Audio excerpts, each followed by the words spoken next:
Hi, Jim Dutton, host of Texas Home Improvement here, and we're going to talk about watering your foundation. And yes, it is a thing in Texas to water the foundation. Forget about the grass, because that comes back.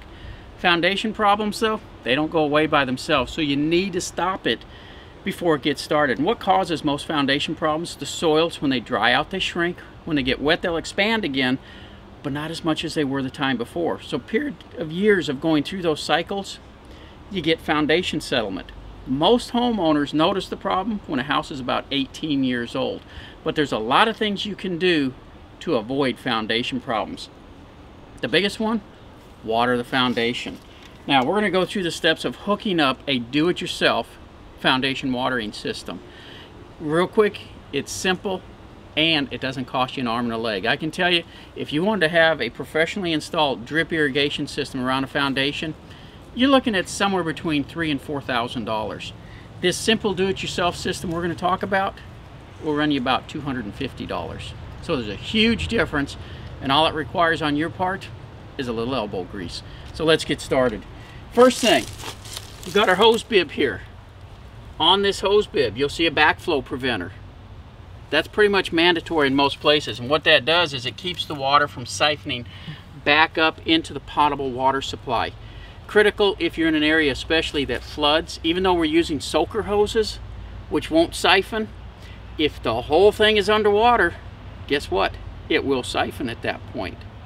So make sure you use that. Now on this particular do-it-yourself system, I've already got an anti-siphon on here. I'm going to go ahead and show it to you, even though we're not going to use it. This is real cheap. It's about 10 bucks. If you already have this one on, though, you don't need to worry about this. We're going to leave that off so that we can see better what we're doing here. The first thing I'm going to do is hook a Y up. The reason for the Y, so you can send the water in both directions. You can use one side of the Y for watering the foundation, the other side for still washing the car, doing things like that. Maybe you want to water some plants or something. Next thing, we've got our timer. I know, everybody says they're going to go out and turn the water on and off. You need to water the foundation twice a day. That's 4 times going out to turn the water on or off. You're not going to do it. I don't care what you think, you're not going to do it. Put a timer on. A cheap one will cost you 50 bucks and it goes up from there. Again, they're real simple to install.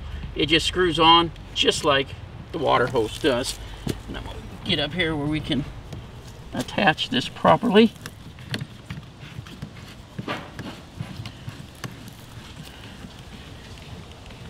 And we'll get into setting the timer here in just a minute, how often and everything. Next thing, a filter. You don't want sediment building up in your soaker hoses. So I'm going to tell you to put a filter on the system. And this is nothing but a screen filter. Again, screws on just like a water hose does.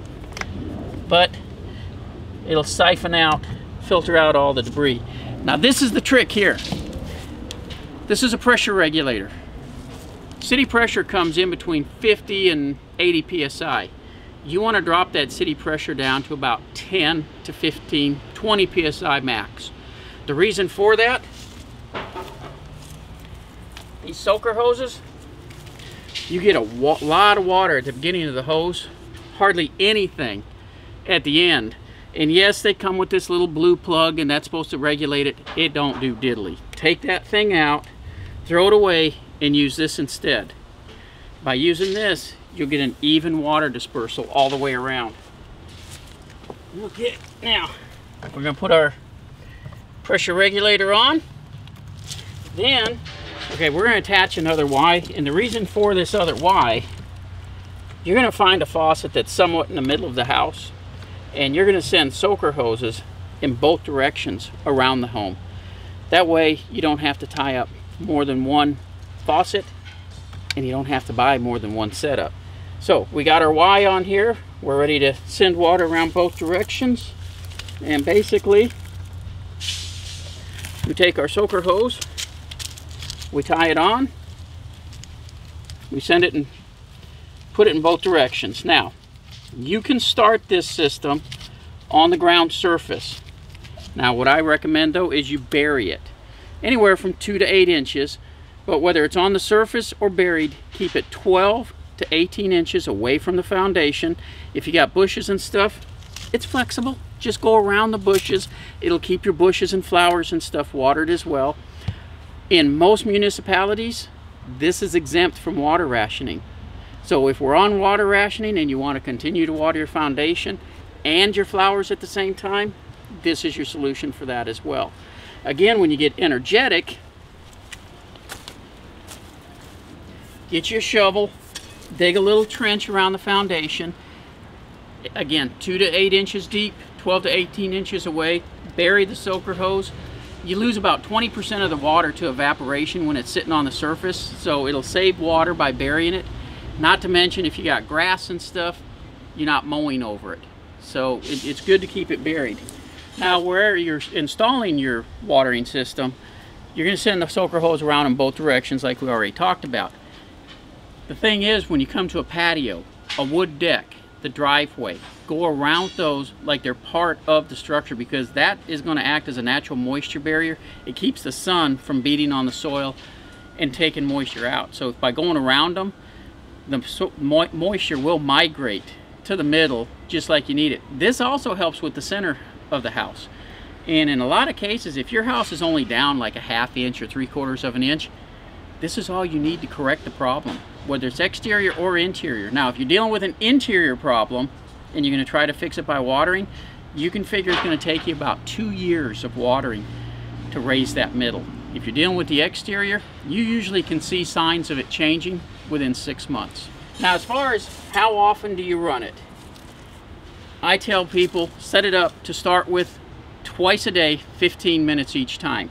By twice a day, you're giving it a little bit of water on a regular basis, because you're trying to get this water to soak anywhere from 5, 6, 7 feet deep into the ground.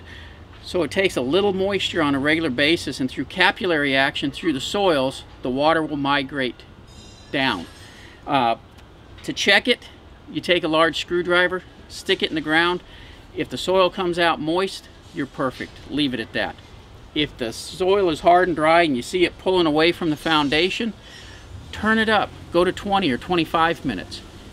If you stick the screwdriver in, you pull it out, and you're getting that slurpy sound, you're getting too much water, cut it back to 10. I recommend you check it about once a quarter and make your adjustments. Don't just think you're going to put this on and forget about it. It is something you do have to check periodically. And then once a year, take the filter off and clean it. That's the only maintenance you need to do. Typically, a do-it-yourself system like this will last something around 10 years or so, and then you'll have to replace the hose. Obviously, you're going to have to replace batteries in this, but the rest of the stuff should just keep going. I hope this helps you with your home watering foundation needs. Again, if you're in Texas and you're on black gumbo clay soils or red expansive clay soils, this is a must, or you need to keep the foundation guy's number handy. Need more tips like this? Go to thipro.com, and I'll talk to you later. For more videos and tips like this, subscribe to our YouTube channel or go to thipro.com.